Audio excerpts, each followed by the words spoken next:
Well, and there we have it. Since the first time since 2003, Manchester City leave Anfield with the 3 points and with an emphatic scoreline to go with. Liverpool 1, Manchester City 4. I'll just say it again. Liverpool 1, Manchester City 4. Here to get into that second half is Naden Wnrh and Richard Dunn. Naden, begin with you. I'm so relieved. I'm so relieved. And it's a statement win. You know, obviously City didn't have to win that game to still be a significant favourite in the title race, but you do that to the team which has been toe-to-toe basically for the last 2 years, and people have to pay attention to it. You know, you look at being 5 points ahead of Manchester United with a game in hand, looking at being 10 points ahead of Liverpool with a game in hand. It's to go to Anfield. Obviously, it's a different Anfield because the fan base isn't there, and football is missing the fans, but it's business, and it's business as usual for that City team. It really, really is. And Richard, I mean, the second half had everything, but it really seemed to go up a gear across the pitch from both sides in that second half, didn't it? Yeah, as normal, I suppose. Both sides are going for the win a little bit more, and I think when City went 2-1 and then 3-1, and then that fourth goal was sort of that wow moment where you thought, well, this is a hammering now. It's just starting to batter them, and you tell it could be a few more even. Yeah. But I think the second half performances warranted it. They played really well. They were threatening when they were going forward, and obviously they have that quality with the whether it's Silva dribbling and scooping over a keeper, Foden dribbling, Sterling dribbling. They looked scary at times in the second half. They really, really did. And I mean, there's lots for us to get into. So we'll begin, of course, we came out and we needed a big reaction. We got that in the form of Gundogan's first goal. Yeah, we certainly did. Yeah, I think this was this one where there was a nice play by Stone on the left again. Yeah. And then I think it was a massive moment. Like I said, after he missed the penalty, I think with the type of player that he is, he's going to want to try and show a positive reaction to the team. And he's somebody who plays in a very influential position. I think for some, they might put their head down and said, this is, you know, I'm struggling today. Yeah. But he was a very important part of that team performance. I think Sterling was, in my opinion, exceptional against Trent today going forward. Like, I don't think Trent will want to see him for a very long time. Yeah. And that's nice because it's a front foot type mentality. It's not a case of just sit back and then just see what you can do. He went straight at him, and that led to other players running the box as well, and Gundogan was in there to tap in when it mattered the most. Then, of course, we go to the other end of the pitch, and the lead was kind of short-lived. It was unfortunate for Ruben Diaz, wasn't it, conceding the penalty against Salah? It was, yeah. It was just it was a bit of a nut and ball down the channel by Liverpool, and we've seen him play for the last however long, and he normally doesn't make mistakes. Unfortunately, today he didn't get a proper connection on the clearance, and Liverpool took advantage of it. But whether he done enough to pull the guy down, I don't know. I think it was a very slight touch, but as is football, Salah went down and took the penalty really well. To talk about Diaz, one thing again about character in terms of the players who are being brought to this place now, we're surprised that he made a mistake. Yeah. But he looks like the type of person where once making that mistake, you won't see that from him again. The next time there's a chance like that, expect to see the ball in Rose Ed, you know, and that is ultimately why some of the players play at the very top and, you know, some do not do so.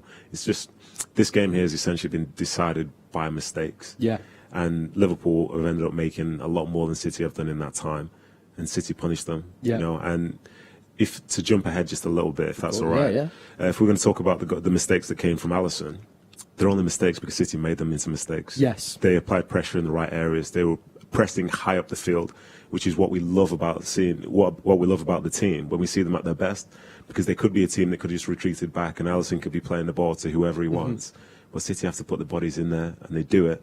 They try and guide you in a way that to try to make you. They're trying to make the decision for you as to where you're going to pass. Yes. And that's through the read of knowing that Alisson doesn't like to just kick the ball along. So even though it seems like it's just chaos, you have to give credit to them, because most teams wouldn't even find themselves in that position, let alone to have 2-3 players able to benefit from that. Absolutely, and not just once but twice, actually. Exactly. And do you know what, after that then, before we kind of go back into those goals, we made two lots of changes, as did Jurgen Klopp. His came a little bit earlier in the form of Shaqiri, ours a touch later with Jesus, who was instrumental in putting on the pressure onto Alisson. So out of the kind of two managers, would you say actually that Pep has nailed the calls and Jurgen Klopp not so much? Because it felt like Jurgen took off made the substitutions, and we found the form again. Yeah, obviously at the end of the game you can say that. Of course, yeah. But as he did it, I didn't see it as being like a move that was going to drive them forward. Like, I think James Milner's a good player, and Shaqiri's a good player, but it didn't feel like the game that was being played was one which would be suited to their particular strengths in that moment. So it felt like, maybe that's a positive for City, and it turned out that it didn't add anything to it. Yeah. But then with City knowing that you can play with a false nine, but then you can throw a significant nine on there as well, who knows the position better than anybody else, that's a huge asset. And then you look again, they've got even more talent on the bench as well. Yeah. They could have brought on another centre back and gone into a 3. Could have brought on Fernandinho and just locked up the whole game. Like that. That's a great position to be in. It kind of shows where City are now compared to Liverpool. Couldn't agree more. And so we kind of then go to this 2-1, and then it was almost like the big blitz, 1-1, sorry, and then a 3-goal blitz, beginning again with Gundogan. As you said, Richard, that could have been his hat-trick, couldn't it? Yeah, he could have been on the hat-trick, but I'm sure he's happy enough with 2. But it just seemed to be a moment of a brain freeze for Alisson. He just stopped playing for a few minutes, and he almost got caught out by Jesus to start with, and as the ball came back to him, he just made a bad pass to Foden, but there's still an awful lot to do. And Nathan was saying earlier about Foden, he just seems to get better and better. I thought he was absolutely outstanding today, certainly in the second half, and he'd done a great little dribble and still had the composure to pick Gundogan out, and he'd done his best to scoop her over the bar, but he managed to pick it in. So no, if you look, he had to flick it over Robertson. You see, it was actually a great finish. But again, to talk about Gundogan, he plays as an 8, sometimes more like a 6. But look at the goals he's scoring. He's in the 6-yard box. Yeah. So you can say that he's defensively minded, whatever. But when push comes to shove and there's a chance for an opportunity, there he is. And that's something there. Like, he's either being told that's what he has to do, or he's somebody that has a real significant eye for goal. And those are people who you need in your team, because the amount of times the ball just rolls into the 6-yard box and nobody's there is great. Yeah. But when you put bodies in there, then, you get the rewards. I feel it actually is the latter with Gundogan. And actually it's nice, I think they always talked about Frank Lampard was that player who was one of the best at it, and now it seems that it could be Gundogan. Yeah, obviously he's about 150 goals behind Frank Lampard. Yeah, right. And we have to make sure we understand that. But yeah, he's somebody where as a defender you're dealing with your attacker already. And now to have to deal with somebody else who you're not expecting, that's what makes it really difficult, because you're putting all your trust into your midfielder to do a role which maybe they're not great at. Because ultimately, at some point, you have to look at the ball. And it seems like with Ilkay, when they look at the ball, that's when he looks to get in the box. Yeah, absolutely. Then the next goal, of course, was for Sterling, a player you've singled out there, Nadim. I agree. I think he's got to be in contention, man of the match. Deserved his goal, Richard. He did, though. I think he got an awful lot of confidence from that penalty incident in the first half, and he started to, as Nadim said, he just showed no respect at all. Zero respect. But he's brilliant when he does that, Sterling. If he's just on that front foot and goes at people. I remember, it seems like ages ago, but we played against him when he was at Liverpool and we were at QPR or whatever, and he's frightening when he runs at you. He's so quick that you can't even see him sometimes. I mean, he's twisting and turning. It's absolute nightmare day for Alexander-Arnold. So for him to get the goal was well deserved, and it was again from 2 yards out. So listen, they're the best one. I've heard they're the best one. Yeah, it's 3 goals from like a combined 10 metres or something. There was a little bit of deliberation here because it was Bernardo. Were you saying Bernardo went for the chip assist or the chip goal? When they showed the angle from like to the side of the goal, you can see he's trying to chip it to score, because he's like looking over thinking, have I done it? And then Sterling comes and says, I'll give you an assist. How about that instead? Absolutely not. And then finally, that fourth goal. That's the one that set this room alight, wasn't it? Yeah, it really was. No, he's Phil. As I said before the game, Phil Foden gets picked for the biggest games, and he performs in the biggest games, and he's getting better and better and better. I thought, to be honest, in the first half, I didn't think he was brilliant. So then to come out and put out that performance in the second says a lot about his character and about his ability and the trust that the manager has in him. Agreed. Because he knows he can step forward in those moments, and he gets the ball there. And we've seen for the past few weeks, I keep seeing him just dribbling past people. Like, I'm like, is he quick? Is he not quick? I'm not sure, because he blew past Fabinho as well. Yep. I'm like, this is actually quite fun to watch, not to play against, but definitely to watch. And he got the ball, and he was front foot. He said, I'm going to go and take you on. Took him on, found half a yard, and then just unleashed an absolute rocket out of nowhere. Yeah, I think maybe the keeper could have done better, but the force in which he kicked that ball with there, give him all the credit in the world. Absolutely. Because I didn't know those little legs could have that type of power in them. I tell you what, and if you want to see more of Phil's action, there's some great videos of him through the academy doing those slalom runs, going past players for ease. So lots more to come, I think. Perfect. And we can hear from the man himself. This is Phil Foden speaking at full time after that incredible match performance. Here's what he had to say. Phil, you said before the game this was the fixture that was most important to you. So what does it mean to come here and record that sort of scoreline at Anfield? Yeah, it's brilliant. Every player wants to play in a big game like this. And yeah, we showed our courage from the minute one. They played a brilliant game, made it so difficult for us. But like I said, yeah, we showed our courage to play the football and keep going. Even when we lost it in the first half, we still carried on playing our game, and in the end, yeah, it paid off. Did you step it up even more in the second half? I feel like sometimes we were a slow team to get going. I think it was definitely better in the second half. So yeah, it's something to work on, to try and start quick from every game we can. So yeah, something to work on. Obviously Liverpool made errors themselves, but how much did you force those errors with your pressing? Yeah, we definitely forced the errors. Some of them working out on training, pressing from the front, and yeah, everyone worked for each other today, and you get your rewards from it, like you see today. Could you have struck yours any better? No, that's yeah, I struck it perfect, and yeah, I'm just happy to see it go in and help my team. How much did you enjoy playing in that, as they call it, false nine position? Or are you a nine? Yeah, I enjoy it. It's not like you have to stay up front. You can drop in and try and get the ball. So yeah, I try to play it as best as I can. It's something that I need to learn to the side of my game. But yeah, I enjoyed it tonight. Coming, linking play, and yeah, trying to get in the final third. It's been these two teams for the last 3 seasons.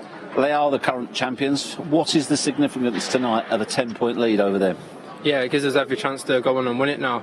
But the job ain't done. We've still got a long way to go. And yeah, this is what we need to keep doing, just putting the points on the table, and hopefully we can make it in the end. And is this the sort of result that makes you feel you can go on and win it?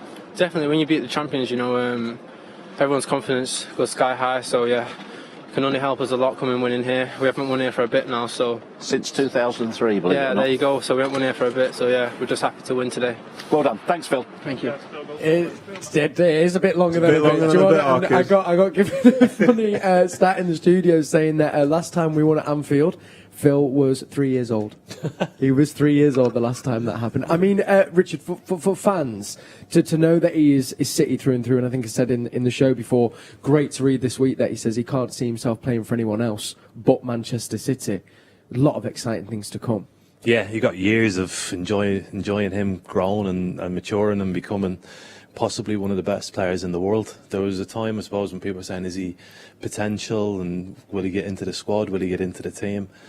He's such a good player to watch. He's so smooth when he moves. Yeah. He just glides past people. I think Pep had a little popper maybe earlier in the season about his final action, whether it be a goal or an assist or whatever, and he's improved on that as the season's gone on. And I think for any young player, when you have the ability to take on board what experienced players are telling you and learn from them and want to listen, you can go a long way. And he's got all the talent in the world and all the opportunity in the world to become wherever he wants to be at this club. Yeah, so exciting. Well, I mean, it's safe to say emotions get kind of quite high here in the studio, and every so often. Every so often, this being a game for it, and unbeknownst to us, the gallery were a bit cheeky in today's show, and they kept a few of the cameras rolling for some reactions, and we can now bring you what went down in the We're Not Really Here studio watching that Liverpool game. Watch this.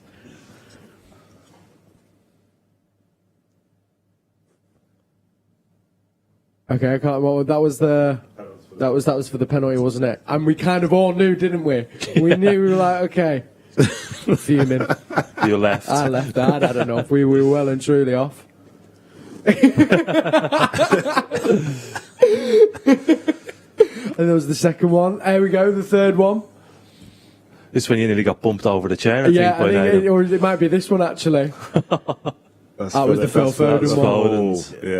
That was speechless. Goal. Yeah, what we missed there was when me and you celebrated him. I actually felt what it is to really compete at the highest level. Yeah. Safe to say, don't stand a chance. You shook me over. Listen, it was deserved because it was a very big, significant moment in life, not just in this game. It really, really was. Well, gents, before we wrap it up, we can take a look at our mystery blue. Now we've had some great guesses from you in the studio. Let's just remind ourselves what it was this week.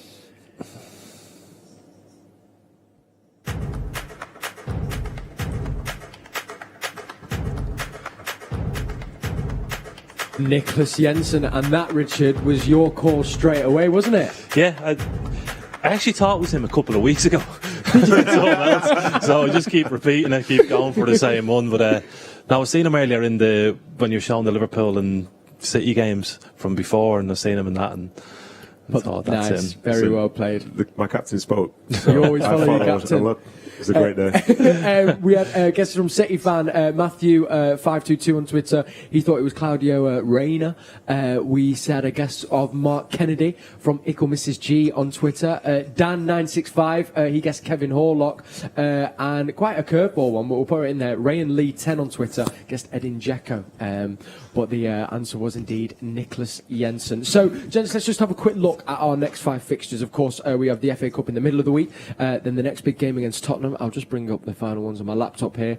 Yeah, so Swansea in the middle of the week, then Tottenham, then it's Everton away, Arsenal away, and then first leg of that Champions League game against Mönchengladbach. So really getting into kind of the tough games now this season. Yeah, there are top 10 teams now that they'll be playing against. So today's a huge confidence booster, because if you go through the season, well, like you have through the last couple of months, and they've beaten a lot of teams that you're expected to beat. Today is then that test to say, are we playing well, or have we just beaten teams that aren't as good as us? Yeah. But today they proved that they're on form. I mean, they conceded today, but still didn't give Liverpool much space to create opportunities. And touch wood, fingers crossed, all that sort of stuff. It's sort of Champions League winning form what they're producing at the moment. They look stable at the back, good going forward. I mean, enough that, Nadim. I think, you know, if we can carry on in this vein, do you think then we could be on for some good success coming in? Yeah, you'd like to think so. You'd like to think so. And I think between now and the end of the season, I think there's a bit of nuance in there, because every team is ultimately playing for something. You know, even if it's just players playing for the chance to be at the club for the next year, or teams fighting to stay in the division, or teams fighting for the top 4. Mm-hmm. You know, your own destinies are being set in these coming months. So games will be difficult. But the fact of the matter is, would you rather be in a side that's won 13 or whatever in a row, or rather be in a side, you know, that's trying to find a way to find, say, mid-table? City have to be confident. It doesn't matter who they're playing against, because right now they're probably the hottest team in all of Europe. Sensational, gents. It's been an absolute pleasure. And before we go, we're going to treat you, because I'm sure we all want to hear what he has to say. Pep Guardiola has given us his thoughts at that full time. We can listen to it now before we say goodbye.